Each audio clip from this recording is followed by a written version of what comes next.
Canto segundo. Conócete y dubiosi desiri, Dante.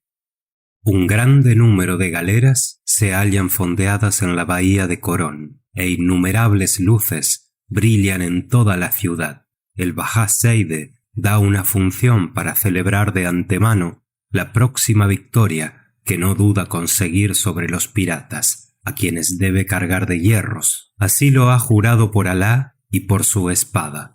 Fiel a su palabra y a las órdenes que ha recibido, tenía reunidos todos sus navíos y todos sus soldados. Estos, ensoberbecidos como él de una orgullosa esperanza, ya se compartían los cautivos y el botín, sin embargo de encontrarse lejos del enemigo que despreciaban. Creen que no tiene otra cosa que hacer sino dar la vela, y que al día siguiente los piratas quedarán encadenados y su guarida destruida, que las centinelas descuiden si quieren su vigilancia y se entreguen al sueño. Pueden muy bien soñar la derrota de sus enemigos. Entretanto, la mayor parte de los turcos se desbandan y van a ensayar su brillante valor contra los griegos. Dignas hazañas de los hijos de Mahoma. Hacen lucir su sable a la vista de un esclavo, roban su casa, pero no derraman la sangre. Conocen su fuerza y hacen alarde de su clemencia, desdeñándose de herir, porque no hallarían resistencia, a no ser que algún alegre capricho dirija sus brazos con el fin de adiestrarlos para un día de batalla. La noche se emplea en los excesos, que los que quieran conservar la cabeza sobre sus hombros manifiesten un semblante risueño, que aplaudan a los musulmanes con toda la alegría de que son capaces, que para exhalar sus maldiciones esperen el momento en que la costa se vea libre de su furor. Blandamente tendido en un sofá de su palacio, Zeide se halla rodeado de los oficiales de su ejército. Concluido el banquete, hace que les sirvan la bebida prohibida por Mahoma, y los esclavos distribuyen a los otros jefes más rígidos el licor que se extrae de la haba de Moca. Los chibuques ardientes arrojan nubes de humo, y las almas bailan al son de una música salvaje. El día verá embarcarse a todos estos guerreros, pero ellos se desconfían de las olas durante la noche, y el sueño, después de los desórdenes, es más dulce sobre los cojines de seda que sobre el pérfido elemento. A todos les es permitido el disfrutar de la fiesta. Hasta el día siguiente pueden olvidar el combate y confiar en el Alcorán más bien que en sus armas. Sin embargo, el Bajá tiene un ejército tan poderoso que podría prometerse hazañas de más difícil éxito. En el momento se ve entrar pausadamente al esclavo encargado de vigilar en la puerta. Su cabeza se inclina profundamente y su mano va a tocar la tierra antes que se atreva a manifestar su mensaje en estos términos: Señor, un dervish escapado de la isla de los corsarios se ha presentado en palacio y solicita deciros el resto. El Bajá hace una señal al esclavo, que introduce silenciosamente al santo personaje. Sus brazos se cruzan sobre su túnica de un verde oscuro. Sus pasos son débiles e inseguros, su modo de mirar humilde, pero su vista se halla más cansada por causa de las austeridades que por los años. Su palidez parece más bien el efecto de la penitencia que del temor. Su frente se halla guarnecida de una cabellera espesa, consagrada a su dios, y sostiene levantada una alta capucha.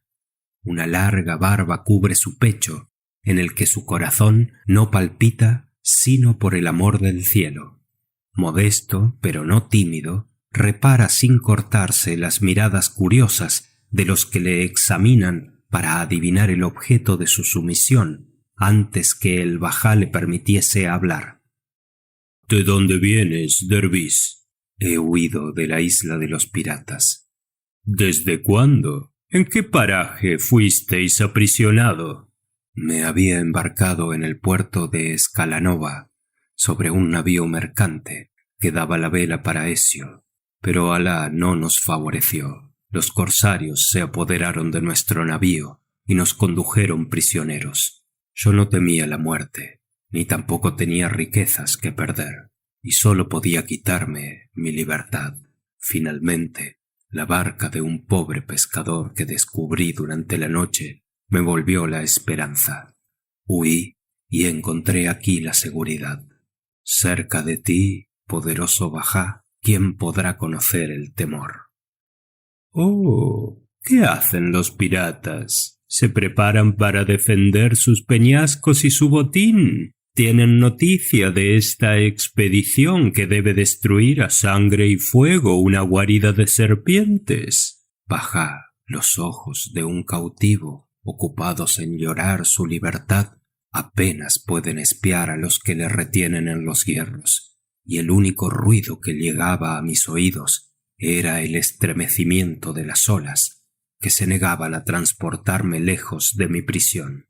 Mi vista solo contemplaba un cielo azul que alumbraba siempre un sol demasiado brillante para aquel que gime cargado de cadenas. Yo conocía que el día que pudiese romperlas sería tan solo el que agotaría el manantial de mis lágrimas. Sin embargo, mi huida debe probarte que los piratas se ocupan muy poco del peligro que les amenaza. Si una vista vigilante hubiera estado alerta para guardarme, me hubiera atrevido a buscar la dichosa casualidad que me conduce a este país. La guardia negligente que no ha impedido mi evasión se dejará sorprender por tus soldados. Pero, ilustre Bajá, mi cuerpo debilitado padece por causa del hambre y de la fatiga. Permíteme que me retire, que la paz sea contigo y con todos los tuyos.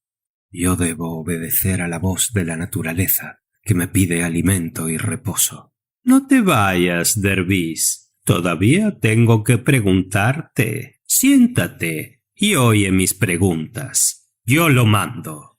Mis esclavos te traerán con qué satisfacer el hambre que padeces, pues no es justo que ayunes en medio de un banquete. Pero luego que tu comida se concluya, prevente a responder sin ocultar cosa alguna y con claridad. Yo no gusto de misterios. Es inútil el tratar de adivinar lo que pasa en el espíritu del dervis. Sus miradas parecían dirigirse con inquietud sobre la corte reunida. Manifiesta no gustar de los platos que le ofrecen y todavía menos del respeto y de las consideraciones hacia los convidados. Un movimiento de despecho y de impaciencia alteran un instante sus facciones, pero al punto lo reprime. Se sienta sin hablar una palabra y su frente vuelve a adquirir su serenidad acostumbrada. Le presentan manjares suntuosos y no llega a ellos, como si tuviesen veneno. Después de un ayuno tan prolongado y tantas fatigas, esta indiferencia debe sorprender justamente. ¿Qué tienes, dervis? ¿Crees que te presentan una comida de cristiano? ¿Te disgustan mis amigos? ¿Por qué te desdeñas de tomar la sal, este símbolo sagrado que una vez aceptado afila el corte del sable, reúne los pueblos divididos y cambia los enemigos en hermanos? La sal, señor, entra en los condimentos de los manjares exquisitos y que incitan la sensualidad. Yo no me alimento sino con raíces y no bebo otra agua sino la de los arroyos. Mis votos austeros y la regla de mi orden me vedan tomar ningún alimento con mis amigos igualmente que con mis enemigos. Esto podrá sorprenderte, pero no arriesgo sino mi cabeza y declaro, Bajá, que por todo tu poder, ni por el trono del sultán, consentiría nunca en comer si no me dejan solo. Si me atreviese a faltar a mis juramentos, la cólera del profeta podría oponerse a mi peregrinación a la Meca. Está bien, yo no me opondré a tus piadosos escrúpulos. Responde solo a una pregunta y te retirarás en paz. ¿Cuántos piratas hay en la isla? Pero esta luz no puede ser la claridad del día. ¿Qué astro, qué sol resplandeciente brilla en la bahía que parece un lago de fuego? ¡A las armas! ¡A las armas! ¡Estamos vendidos! Guardias, acudid, mi alfanje. Las galeras son la presa de las llamas y yo estoy aquí. Derviz maldito, mira tus noticias. Este sin duda es un espía. Que se le aprisione y se le dé muerte. Al repentino resplandor de las llamas, el derviz se levanta y su mudanza de vestido excita una nueva sorpresa. Ya no es un sacerdote de Mahoma, es un guerrero que se presenta con fiereza y rasgando su larga túnica deja ver una cota de malla. La hoja de su sable luce como el relámpago. El casco estrecho pero brillante que cubre su frente está adornado con un negro penacho. Sus ojos, todavía más brillantes, y sus pobladas cejas, todo lo representa a la vista de los musulmanes como un genio perverso cuyos golpes no amenazarán en vano. El alboroto confuso, las espesas nubes de humo que producía el incendio, las antorchas, los gritos causados por el espanto, el ruido de las armas que empiezan a cruzarse y los aullidos de los que pelean daban a aquella costa el aspecto de una escena infernal. Los esclavos turbados, desbandados y huyendo en desorden, no viendo por todas partes sino sangre y fuego, hacían que en vano el bajá exclamase: «¡Que se apoderen del derviz, de ese demonio desencadenado!». Él se aprovecha del terror para reprimir el primer movimiento de desesperación que no le ofrecía sino el coger la muerte, porque demasiado pronto y demasiado bien obedecido, las llamas no esperaron su señal. Pone la mano sobre la corneta colgada de su cinturón y hace oír al instante un sonido agudo. Al momento fue correspondido. «¡Valor!», exclama. «Mis valientes compañeros, he podido nunca dudar de vuestro pronto socorro y creer ni un solo momento que me habíais abandonado». Su brazo terrible hace describir un círculo a su alfanje, cuyos golpes reparan muy bien el tiempo que había tardado en herir. Su furia pone el colmo al cobarde espanto de los que huyen. El suelo queda sembrado de turbantes hechos pedazos, y todos los musulmanes han desaparecido de su vista. Apenas ha habido uno que se atreva a levantar el brazo para defender su cabeza. Hasta Seide, turbado por la rabia y la sorpresa, se decide a huir sin dejar sus amenazas. Seide no es cobarde, pero no se atreve a hacer frente a los golpes de su enemigo. Tan temible le parecía en medio del desorden. La vista de las galeras entregadas a las llamas pone al bajá fuera de sí. Se arranca las barbas y se retira echando espuma por la boca a fin de evitar la muerte, porque los piratas ya se habían hecho dueños de las puertas del harén e iban a caer sobre él. Vanamente sus soldados espantados se arrodillan para pedir cuartel y arrojan sus espadas. No por esto deja de correr la sangre. Los compañeros de Conrado acuden por todas partes a donde la corneta y los gemidos de las víctimas que él degüella les advierten que su jefe siembra la muerte y la destrucción. Llegan y le saludan viéndolo solo, arrojando miradas feroces, semejante a un tigre en medio de su guarida ensangrentada. Sus clamores son breves, pero la respuesta de Conrado aún lo es más. «Está bien, amigos míos, pero Seide se nos escapa y nosotros hemos jurado su muerte. Aún queda más que hacer. El incendio devora las galeras, que también consuma la ciudad». Dijo, y cada uno tomó una antorcha. Los minaretes y los palacios son la presa de las llamas. Un gozo feroz anima los ojos de Conrado. Pero, ¿qué es lo que le enmudece de repente? Son los gemidos de las mujeres que, como un sonido lúgubre, vienen a entristecer un corazón al que no habían podido interesar los gritos de los moribundos. Que se echen a tierra las puertas del harén, que no se ultraje a ninguna mujer, bajo pena de muerte. Acordaos de que somos esposos y la venganza caería sobre el culpable. Nuestro enemigo es el hombre, contra el hombre deben dirigirse nuestras armas, pero respetemos la tímida mujer, y que yo sea maldito para siempre si me atreviese a condenar a muerte a un sexo indefenso. Que me siga quien quiera. Aún tenemos tiempo de ahorrarnos un crimen. Pasa la escalera que empezaba a hundirse. Sus pies no encuentran caliente el suelo y apenas puede respirar en medio de los torbellinos de humo. Atraviesa todos los cuartos. Le siguen, se busca y se encuentra el asilo de las mujeres. Cada uno coge en sus robustos brazos a una hermosa desconsolada, sin considerar su belleza, y tratando de calmar su espanto y sus gritos, la transporta con todos los cuidados que son debidos a la hermosura desgraciada. Tanto era el poder que tenía Conrado sobre los corazones feroces de los suyos y para dirigir sus manos ensangrentadas. Pero ¿quién era la que llevaba Conrado en sus brazos, en medio de los escombros que estaban humeando y de las ruinas del combate? Era la favorita de aquel de quien había jurado la muerte, la reina del harén y la esclava de Seide. Apenas Conrado tuvo tiempo para dirigir algunas palabras a la trémula Gulnara con el fin de tranquilizarla. Durante los momentos del descanso que su humanidad concede a los vencidos, estos se admiran de no ser perseguidos en su huida precipitada. Retardan sus pasos, se reúnen y se forman en batalla. Seide, que fue el primero que conoció el corto número de corsarios, se avergonzó de una derrota causada por la sorpresa y el miedo.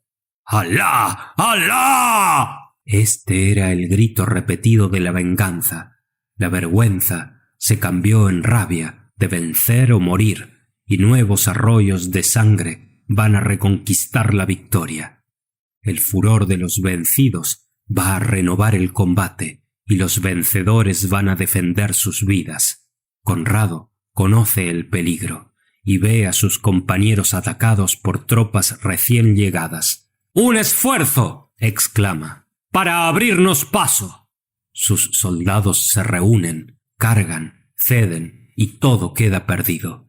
Rechazados en un paraje estrecho, atacados por todas partes, faltos de esperanza, pero con valor, todavía saben hacerse temibles. ¡Ja! Solo se defienden en desorden, cargados, cortados, acribillados de golpes y derribados. Ninguno cesa de pelear en silencio.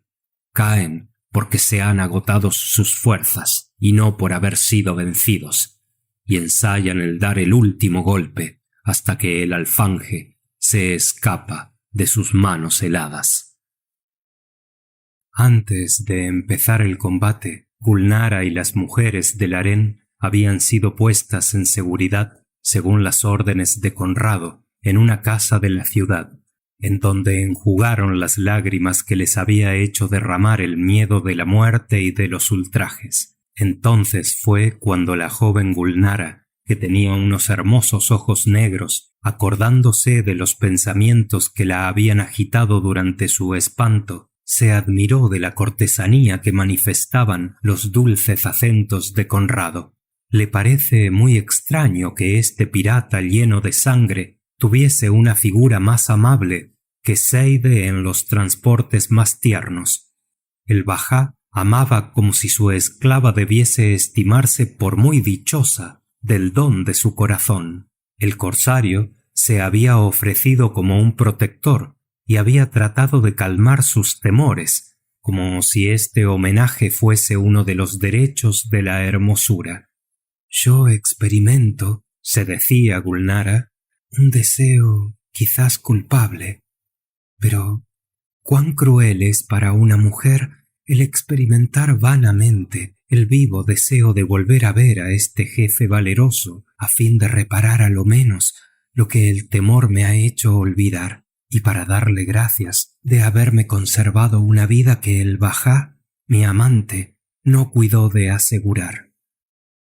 En el momento le distingue en lo fuerte de la pelea, rodeado de cadáveres sangrientos, separado de los suyos, vendiendo cara su derrota, perdiendo su sangre por las heridas que había recibido, no pudiendo encontrar la muerte, y finalmente prisionero para expiar todos los males que había hecho.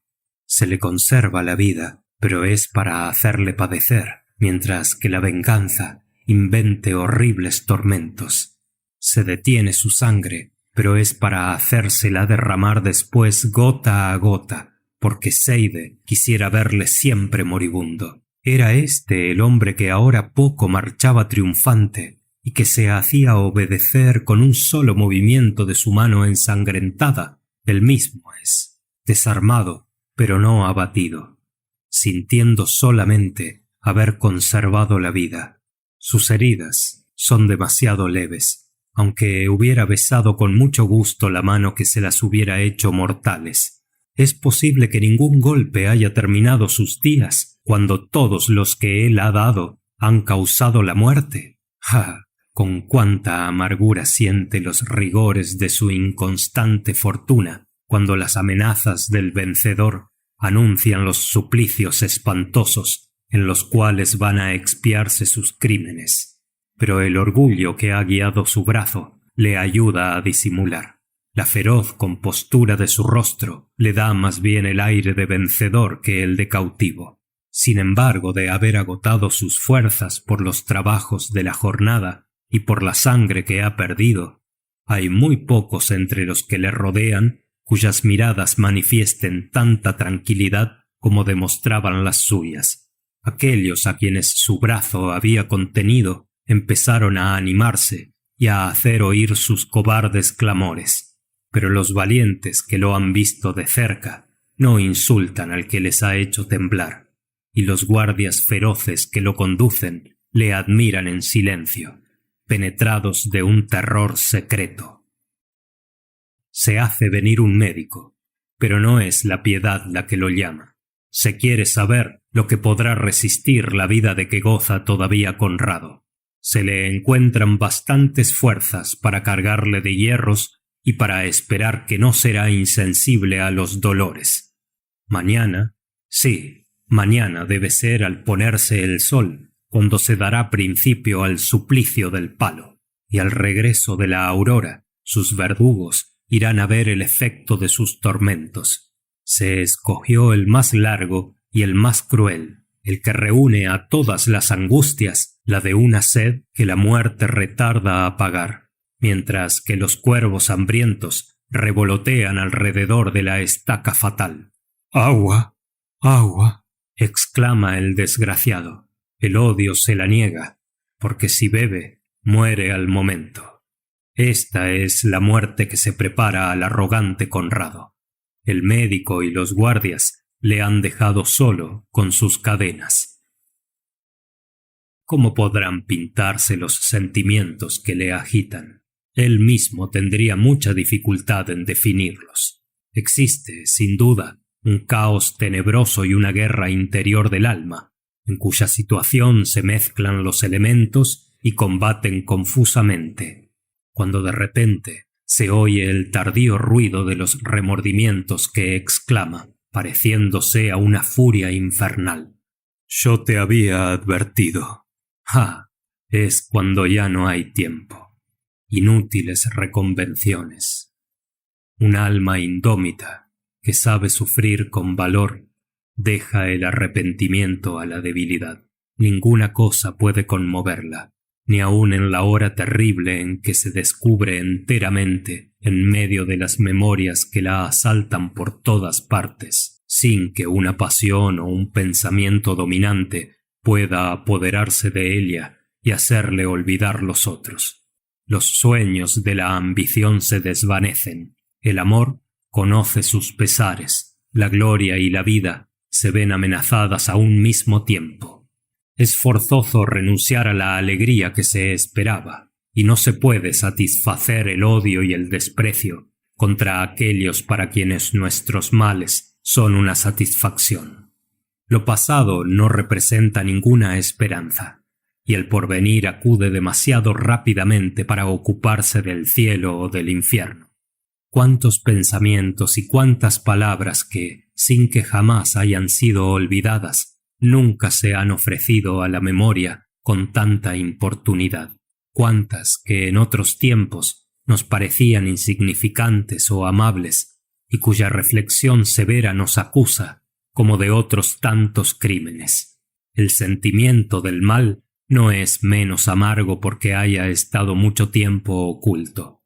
En una palabra, todo nos presenta el horrible cuadro del corazón puesto al descubierto, verdadero sepulcro, en donde encontramos nuestros males sepultados cuando finalmente nuestro orgullo sublevado arranca y rompe el espejo en que el alma se veía. El orgullo puede ocultarlo todo, y el valor puede arrostrar todo lo que hay de espantoso antes y después de una derrota. No hay ningún mortal exento de algunos temores. Solo la hipocresía puede disfrazarlos para merecer elogios. El cobarde también hace alarde de su valor y huye. El valiente sabe mirar la muerte con sangre fría y morir en silencio.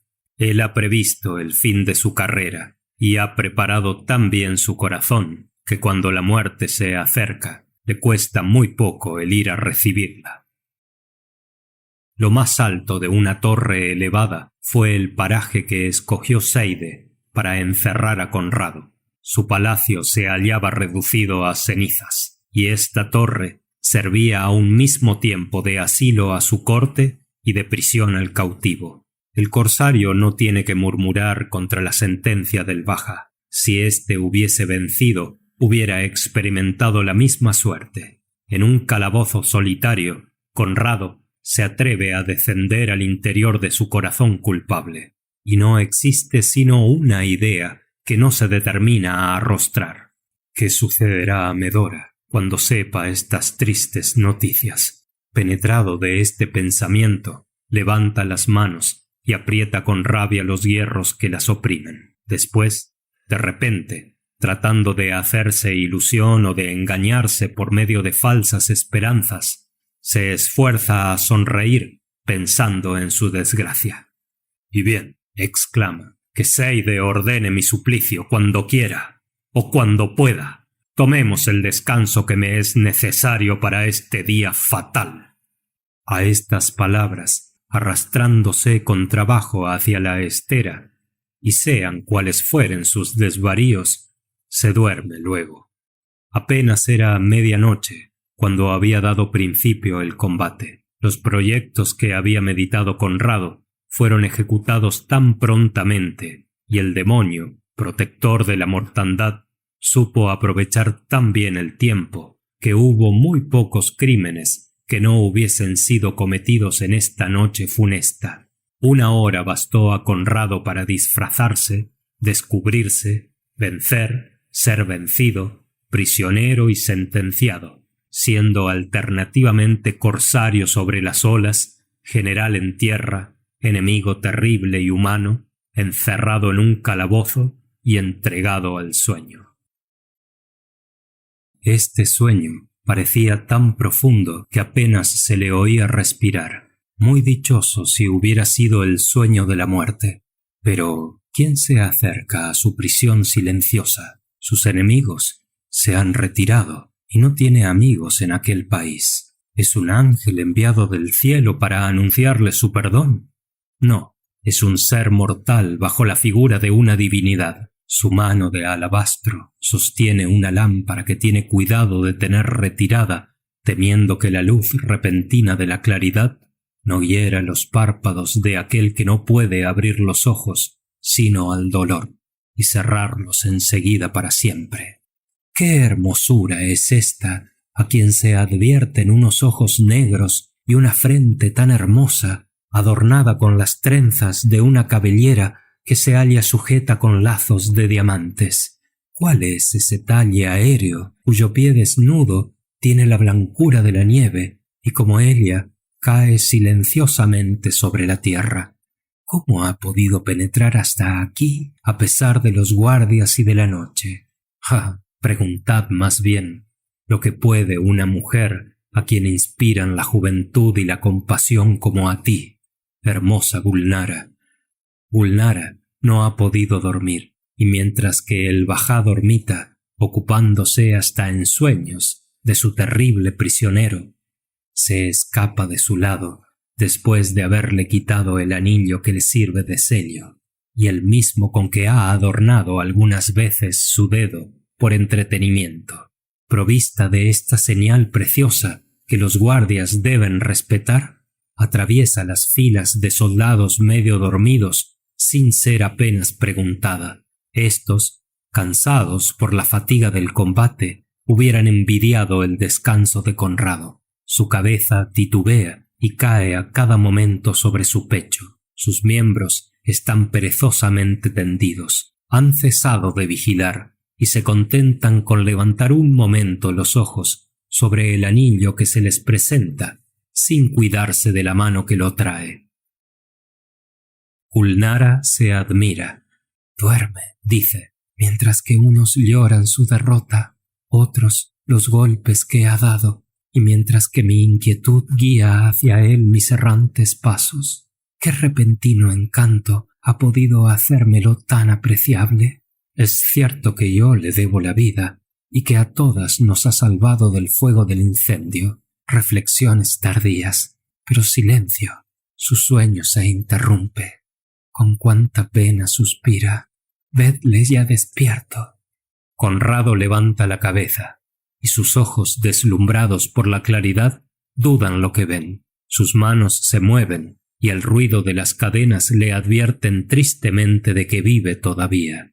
¿Qué veo?, dice. ¿Es una divinidad aérea, o mi carcelero se halla dotado de una maravillosa hermosura? Pirata, yo no te soy desconocida. Tú ves una mujer reconocida por una acción muy rara vez repetida por los que tienen una vida como la tuya.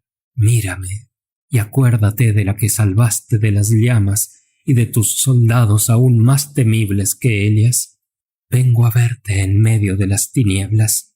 ¿Con qué designio? Creo que yo misma lo ignoro, pero no es con ninguna intención funesta. No, no soy yo quien desea tu muerte. Siendo esto así, mujer celeste, responde Conrado, tú eres aquí la única persona que no mire como una fiesta la idea de mi suplicio. Mis enemigos han sido afortunados, que usen del derecho que les da esta circunstancia, pero sea lo que fuere, yo les debo dar 1000 gracias por el cuidado que han tenido de enviarme un confesor semejante en mi última hora. Por extraña que parezca esta idea, existe una especie de gozo en la extrema desgracia. Un gozo que no alivia, es cierto, porque el dolor pocas veces se cambia, pero su sonrisa, por amarga que sea, es, sin embargo, una sonrisa. Los hombres más prudentes y los más virtuosos han chanceado algunas veces sobre el cadalso. Todos pueden estar engañados en semejante ocasión, excepto el corazón de aquel que sufre. Cualquiera que fuese el sentimiento que experimentase Conrado en este momento, una sonrisa agreste descubrió un poco su negro entrecejo, y sus acentos expresaron la alegría como si fuese por la última vez. Pero no había ninguna cosa que estuviese más lejos de su carácter, y sólo muy rara vez interrumpía el curso de sus negros pensamientos. Corsario, tu sentencia está ya pronunciada, pero yo puedo todavía aplacar la cólera del Bajá. Quiero salvarte. Quisiera que fuese desde este momento, pero ni el tiempo, que es muy corto, ni tus fuerzas pueden dar esta esperanza. Haré cuanto sea posible para retardar la ejecución, que apenas te concede un día de vida. El intentar más esta noche nos sería muy perjudicial, y tú mismo te rehusarías a correr el riesgo de una perdición común de entrambos. Sí, me negaría a ello. Mi alma se halla dispuesta a todo. Yo he bajado demasiado para temer el bajar más. Renuncia a todo proyecto peligroso, y no me lisonjees más con la esperanza de poder escaparme de unos enemigos con los cuales no podré medir mis fuerzas. Siéndome imposible el vencer, iré a huir cobardemente y seré el único de mi tropa que no se atreverá a morir. Sin embargo, yo tenía una amiga cuya memoria me aflige hasta hacer derramar lágrimas a estos ojos que ya son tan sensibles como los suyos. Mis únicos recursos durante mi vida eran mi navío, mi querida y mi Dios. He abandonado a mi Dios en mi juventud, y él me abandona actualmente. El hombre que me oprime no es otra cosa sino el instrumento de sus venganzas. Me encuentro muy lejos de pensar en burlarme del cielo, dirigiéndole oraciones serviles, hijas de una tímida desesperación. Respiro todavía, y todo puedo soportarlo. Esto es lo bastante para mí. Mi espada ha sido arrancada de mi brazo, que hubiera debido corresponder mejor a la confianza de los valientes que dirigía. Mi navío debe ser la presa de las olas, o estar en poder de Seide. Pero mi querida, lo confieso, por ella aún podría implorar al cielo. Mi muerte va a destrozar un corazón tan tierno y a marchitar unos atractivos que antes de haber visto los tuyos, hermosa Gulnara, había creído que no podían hallarse otros semejantes. Tú amas, pues, a otra. Pero, ¿qué me importa? Sí, sin duda me importa muy poco. Sin embargo, tú amas. Cuánto envidio a los que encuentran corazones fieles y que más dichosos que yo no experimentan la dudosa inquietud y la necesidad de ilusiones que me atormentan. Gulnara, yo había creído que tú amabas a aquel para quien mi brazo te libró de las llamas y de la muerte. ¿Yo amar al feroz Seide? No, jamás. En vano ha sido el haber intentado corresponder a su pasión. El amor no habita sino con la libertad. Yo soy esclava favorita sin duda, destinada a participar el esplendor que rodea a Seide y a parecer dichosa. Muy a menudo tengo el disgusto de preguntarme a mí misma si amo, y me apresuro a responder que no. Cuán duro es ser el objeto de una ternura semejante y hacer vanos esfuerzos para corresponder a ella. Pero sin duda aún es más cruel el disimular un sentimiento de otra especie a aquel que lo inspira. Seide coge esta mano que yo ni doy ni rehuso. El frío latido de mis venas no se demuestra ni más lento ni más rápido, y cuando la suelta, cae como un cuerpo inanimado, alejándose del hombre a quien nunca se ha amado bastante para poder ser aborrecido. La impresión de sus labios encuentra los míos sin calor, y sus caricias me causan calofríos y me hielan. Sin duda, si yo hubiera experimentado el fuego del amor, hubiera podido hacerle suceder el odio, pero veo siempre con la misma indiferencia a Seide, que me deja y que vuelve cerca de mí. Suspira frecuentemente y está bien lejos de mi pensamiento. Temo el porvenir y solo me causará nuevos disgustos. Soy esclava del Bajá, pero a pesar del orgullo de su rango, sería más funesto para mí el tenerlo por esposo que por señor. Que no pueda olvidar el capricho que lo une a mí. Ah, si él quisiera tenerlo en favor de otra, si él quisiera abandonarme, aún ayer hubiera dicho a mi indiferencia. Sí, pero si finjo hoy una ternura que demuestro muy rara vez, ten presente, desgraciado prisionero, que lo hago para romper tus hierros, para pagarte la vida que me has salvado, y finalmente para volverte a aquella amiga que disfruta de un amor que yo no conoceré jamás. Adiós, el día va a llegar. No temas la muerte en todo el de hoy. Aprieta sus manos encadenadas contra su corazón, baja la cabeza y enseguida desaparece silenciosamente como un sueño agradable.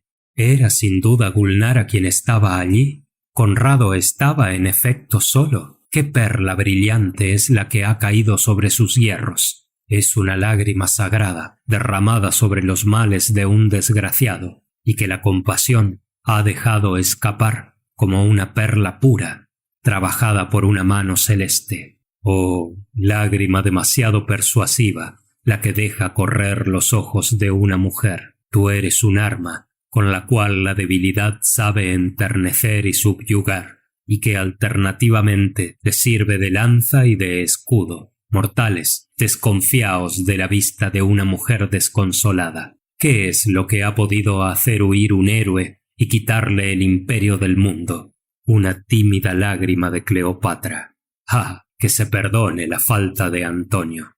¿Cuántos pierden el cielo como él perdió la tierra? ¿Cuántos entregan sus almas al enemigo eterno del hombre y ponen el colmo a su miseria para enjugar el llanto de una hermosura inconstante? La aurora renace y sus rayos brillan sobre las facciones alteradas de Conrado, sin volverle a traer la esperanza del día anterior. ¿Qué será esta noche? Quizás un cuerpo inanimado sobre el cual extenderá sus alas fúnebres un buitre carnicero. Sus ojos ya cerrados no distinguirán cosa alguna, y durante la ausencia del sol, los vapores húmedos de la noche extenderán la frescura a su alrededor para reanimarlo todo en la naturaleza, excepto su cadáver atormentado.